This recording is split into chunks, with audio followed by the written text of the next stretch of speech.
Hello, welcome back. So I'm just wondering, have you ever wished that you had a giant design wall in your computer? Well, you can do it with Affinity. You can size it perfectly to the quilt you're designing, and what's most important is that you can play around. So the first thing you need to know is what size you want your quilt to be. So I am going to go through and create a preset for one quilt that I'm going to play with ongoing. We're going to set it up so we know exactly how many blocks are going to go across and down, and that'll be your placeholder. Anyway, let's do it. Okay, so we just need to open up our template where we started. So clicking on designer, and then we want a new from template, our 12-inch block setup. That's the one we just looked at. Now, as you can see, we did not get any work tools up here. So we'll just go to our Windows Studio and the Quilt Studio. So these are all. Okay, so we're zoomed in on this artboard. I just want to make a little bit of space. So I want to pull it back a bit. So on the zoom tool, bring it right back so I get a bigger overview pretty much. So what we're going to do is actually duplicate this artboard by going Command J. Now I'm going to the select tool and I'm just going to drag it over. It doesn't really need to be lined up because we're going to make this an 80 by 80. So if we open up our transform, we're still selected on the artboard. Let's call it 80 by 80. It's still selected, so I can actually, I'm going to zoom out again. So click on my magnifying glass, pull it right out, and then just move it to wherever you want to move it.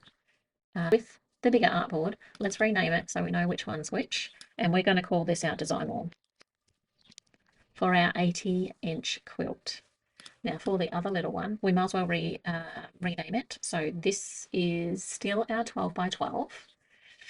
I'm going to call it our block design.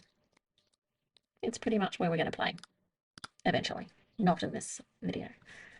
What I want to show you here is this is the current grid. So this is the grid we've created, which is great if we're trying to, create some shapes, do some blocks and make a quilt.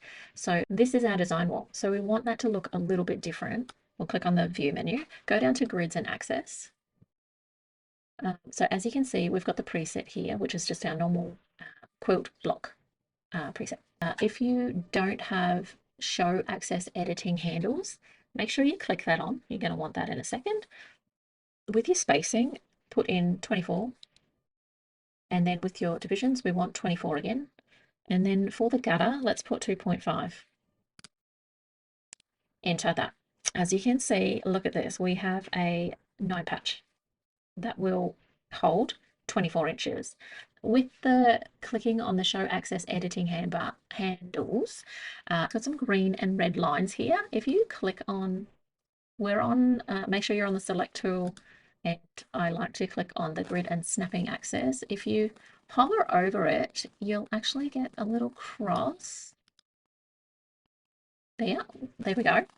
And you can actually move your grid just so it's more centered. Like it really, I don't like it when it's not centered. You can't get it completely perfect, but you can get it better than how it automatically happens for you. So look at that. Okay, so now what we want to do is actually save that as a preset. It's up the top there under preset. Click on your little hamburger on the right and want to create a preset. So I would call it, and what I have called it myself, is 24 by 24.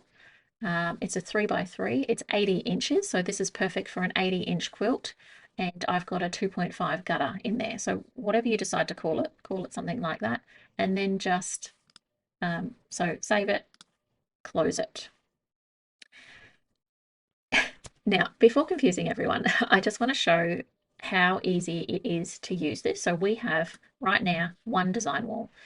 I guess I just want to clarify, I haven't taught you how to do this yet, but watch how easy it is if you're using assets to create quilt patterns and designs. So if we click on our assets, so what I have actually done here, I've had a bit of a play. I really had a good play.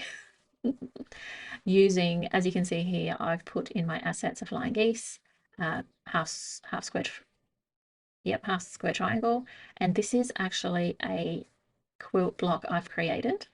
Let me pull it across. Because I've made it 24 inch by 24 inch, it's not completely perfect. That's because some of my shapes are actually out of square. But you can see over here it's 24 by 24. It's placed perfectly in my quilt. Um, my quilt, and it actually snaps to my grid. You know, the placeholder is fabulous. So if I just do my option key, it's clicked, it's a group. So my option key, I'm going to just drag it over here, and I'm going to drag it over here, and then I'm going to grab all three of them. Option key again, pull them down, and then go again. So do you see how that type of placeholder is just amazing? Now, if I'm wanting to go, okay, I've got my, so I know at the moment the sashing is 2.5 inches. That's pretty cool, right? Because it's got all the grids, it's got all the lines and outlines. If you export,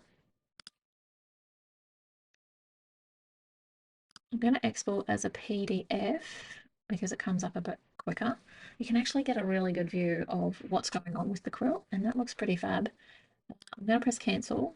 Now a certain color with the sashing or borders. We're just going to click on the square, and I'm actually going to pull that under all of those blocks I've just created. So it's on the background. I don't really like that color, so let's just use our little color picker. What do you think? Dark blue or light blue?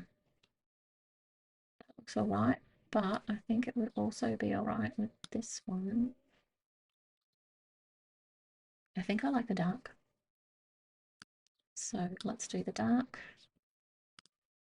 and do a little export again. I like it. I like it a lot. Cool. I'm not going to export that. Anyway, that's it for today. I just wanted to show you how to get that type of placeholder going on, and how easy it is and how handy it is to work with pattern designing. Anyway, I hope you enjoyed that. Thanks. So that's it. You've got a full-size design wall right inside your Affinity Designer, ready to go when you are. And the best part is you've got it preset, so you can actually come back to that particular size again and again and again. Now what you can do is obviously you can try and make different versions.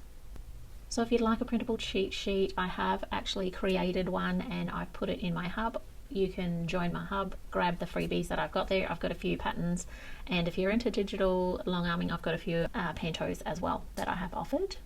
The next video, we're going to start making some shapes. Thanks for watching. If you found it helpful, I'd really appreciate a like and subscribe. See you in the next one.